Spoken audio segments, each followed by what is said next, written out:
Assalamu alaikum wa rahmatullahi ta'ala wa barkatu. ‘Yan wa da abokanan arziki barkanmu da warhaka. Da fata an yi sallah lafiya kuma Allah maimaita Allah kai mu sabon shekara. Kamar kan da muka gaya muku za mu shanya wanga wata na Shawwal mai amfani kuma mai albarka akan wata karatu mai muhimmanci kuma mai amfani akan yara. Muna so mu gane wani alaka ke tsakanin yara da iyayensu. Akan wanga farkon malaminmu da zai tunfar muna da bakin shi amfani shine malamin da ya zamanto shugaban makarantar da ake kiransa Madrasatul Khulafa'ir Rashidiyya Al-Islamiyya daga Ashama, shine Sheikh Ustaz Ibrahim Muawiya Ato. Shine zai tunfar muna da bakin shi amfani akan wanga maudu'i na yara, alakansu tsakanin iyaye. Ni ne naku Abdulkarim Abdulrahman Asadullah daga Shia Islamic Media Ghana. Akan wanga muke son ku saulara da malam da zance mai amfanin da yake son ya bamu. Go. A'udhu billahi minash shaitanir rajim. Bismillahir rahmanir rahim. Alhamdulillahi rabbil alamin. ثم الصلاة والسلام على أشرف الأنبياء والمرسلين سيدنا ومولانا أبو القاسم المصطفى محمد وعلى آله الأحيار الذين أذهب الله عنهم ريسا وطهرهم التطهير وعلى أصحابه الأحيار وبعد السلام عليكم ورحمة الله تعالى وبركاته. Bayan mun nemi tsari daga wurin Allah akan shaitani sinanni, muka fara da sunan Allah mai rahama mai jin kai, muka gode ma Allah subhanahu wa ta'ala, muka yi salati da salami akan wannan fiye halitta baki daya, shugabanmu annabi Muhammad sallallahu alaihi wa alihi wa sallam, da aliyoyin gidansa sarkakku azababbu da sahabansa. muku sallama assalamu alaikum wa rahmatullahi ta'ala wa barakatuhu. Yau maudu'inmu da mun zance ne akan alaka da yake tsakanin iyaye da ‘ya'yansu, ko dai alakan da yake tsakanin yara da iyayensu. Na farko shi mu ce babu abin da Allah ya daraja bayan bautansa kamar biyayya ga iyaye. Yasa Allah bai yi har ma ya karana shi, mana ya hada shi da ibadunsa, kamar aya sarkaki na ce muna wa qada rabbuka alla ta'budu illa iyyahu wa bil walidaini ihsana. Makan da Allah ya ce shi ya hukumta cewa kar a yi wani bauta fashe shi Allah subhanahu wa ta'ala. Bayan ya yi batun bauta, shi ya ce shi a kyautata ma iyaye. Isa tarihin muhimmancin wannan, isa Allah ya hada shi da bautansa. Isa bayan kayi bautan Allah, kayi ma Allah bauta da kyau, shi ka kyautata ma iyayenka. Kuma kyautata da alaka da tsakanin iyaye, fashe kowa ya san hakkin juna a kansa. Shi sa baba ya san hakkin ‘ya'yansa a kansa, ko dai iyaye san hakkin su da yake kan yara, yara kuma su hakkin su da yake kan iyaye. Idan kowa ya san hakkin juna, shi an zaman duniya lahiya a rabin lahiya. Sanin rashin hakki shi ke sa wanga ya taki hakkin wannan, wannan ya taki hakkin wannan. Inda kowa cikin duniya doron kasa kowa ya yi ba kowa hakkinsa, da an yi zaman duniya lahiya a gama duniya lahiya. Ya sa Allah ya sa ma kowa ya ba kowa kuma hakkinsa.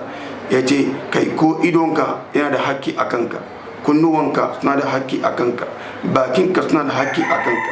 Ya sa komin da yake tare da kai, jiwarinka ne, makwabcinka ne, 'ya'yanka ne, 'yan wayenka ne, su duka suna da hakki a kanka.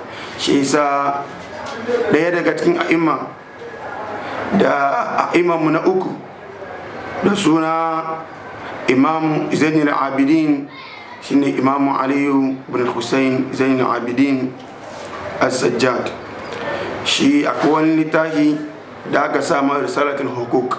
A cikin wanga risalatul hukuk ya kokari ya bamu magana mai tsada mai muhimmanci akan haƙƙi da ke kan yan waye dole yake kan duniya ma baki daya. Ya fara kan haƙƙin Allah, ya fara kan haƙƙin manzonsa, ya zo ya fara kan haƙƙi da yake kan jiwar mana ne bai sinka da taura.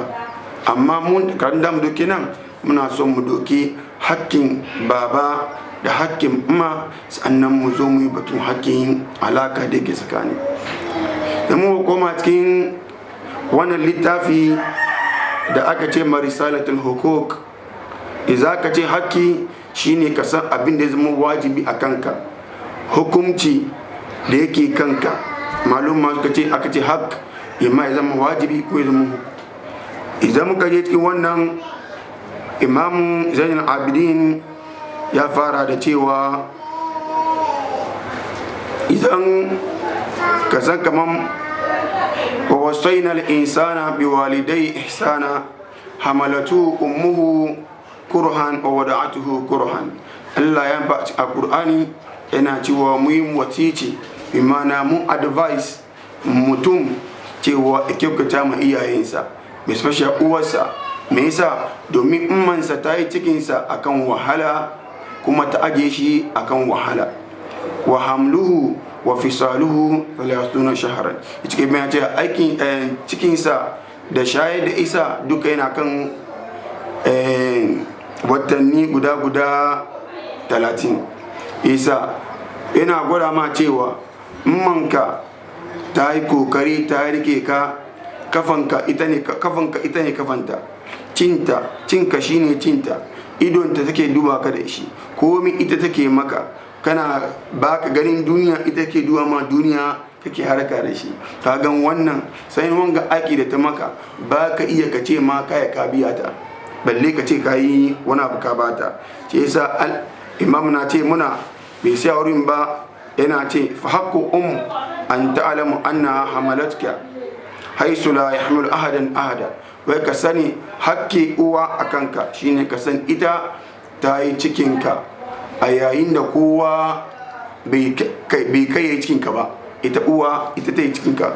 Wa at'amatka min thamarati kalbiha, ta ciyar da kai cikin zuciyanta. Uwa tana ciyar da diya, tana ciyar da shi matsayi da cikin soyayya.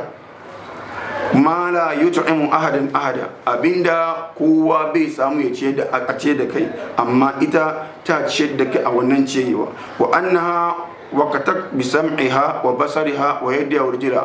Kagan kai kana aiki da wanga idonta da jinta da kulanta duka. Ke yasa cikin wannan yazo kan baba, kuma baba shine asalinka. Inda lokaci ka baka da asali, babanka shine asali. Ya rika karamcinsa, ya aure uwarka, bai je yayi yawo ya aife ka siya ba, ya aure kisa shine gatanka. Isa ina kagan wa'anga mutane biyu tunda sun daraja ka, sun kawo ka duniya, bai kuma ka yi wasa da su ba. Isa ana son kai diya ka bautace ko kai wani ma ya zo a annabi, shi yayi ko wani zunubi duniya, shi ko wani zunubi yayi. Yace annabi akwai hanyar da zai samu tuba. Ya ce wai akwai iyayenka, akwai wani ciki, wai akwai babana. Ya ce to kuma je ka yi biyayya ga babanka. In kai biyayya babanka, Allah dai ya fi ma zunubanka duka.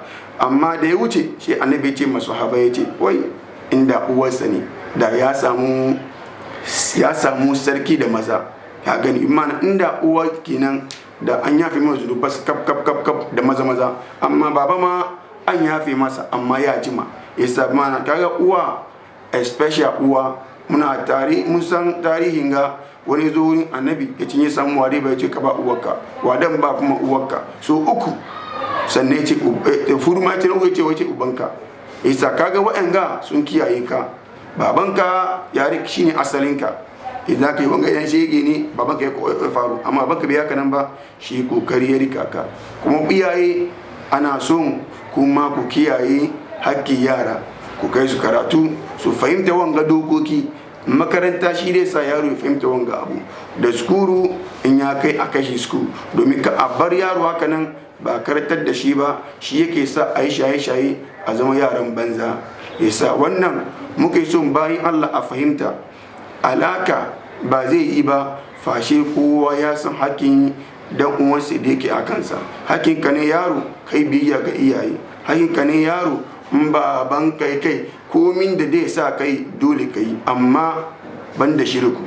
Yasa cikin ma'siyatullah Allah ya ce wa qada rabbuka alla ta'budu illa iyyahu wa biwalidayni ihsana imma yablughanna indaka al-kibar ahaduhuma aw kilahuma. Yace wai fala taqul lahum uff, kai wasa ka baka uff.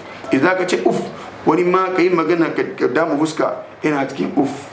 taqul lahum uff wala tanharhuma, ka musu kai ka gaji cewa kullahuma qawlan karima, ka musu magana dadi wanda kana musu abin da ya farta musu kai. Isa yaro kai kokari ka sasanta alakanka da iyaye, sa'annan su rabu da kai. Ka yi wasa ka bar iyayenka su bar duniya akan wanga fushinsu. Allah iya muna, Allah ya sa mu dace. Sanan iyaye kuma mun ja kullanku a duba yara, kar a bar su a su zama abin da zama gobe mu ta zagi a yi hankuri da sinima iyaye. Yaro kan ka yi fushi ka ce shege su yi Allah ya a'a ka kara hankuri. Allah ya ce innama amwalukum auladukum fitna, sun fitnace ku, isa a kara hankuri. Isa wannan kan damu dasa aya, muna roƙon Allah ya kadarce mu, Allah ya sa mu dace. Iyayen mu Allah ya kara musu hankuri, Allah ya sa mu samu addu'an su. Mu ma yara Allah ya sa musu biyayya kamar kan ya kamata musu, mu dace da Allah subhanahu wa ta'ala. Wannan damu dasa aya, mu gode ma manyan mutane kamar iyayena Alhaji Ibrahim Attoni da umannina wanda suke jiye da mu, wanda suka taimake mu muka yi karatu, da ustazanmu kamar su ka'idinmu, kamar ustazunmu Shehu Jaja, kamar ustazunmu Shehu Abbas, mai karatu ba mu karatu mun gode musu. Da muka zo a Shama kuma akwai manyan malumma kamar imamuna Imam Salis da imamuna Shekuna Idris, albarkacinsu muka samu wannan fage, hamma muna faito karatu kankan da muka sani. Allah ya kai lara zuwa gare su, ya fi mana kurakuran mu baki daya. Wa aqulu qawli hadha wa astaghfirullah li wa lakum wa atubu min kulli dhanbin wa atubu ilayhi. Astaghfirullah li wa lakum. Assalamu alaikum wa rahmatullahi ta'ala wa barakatuh.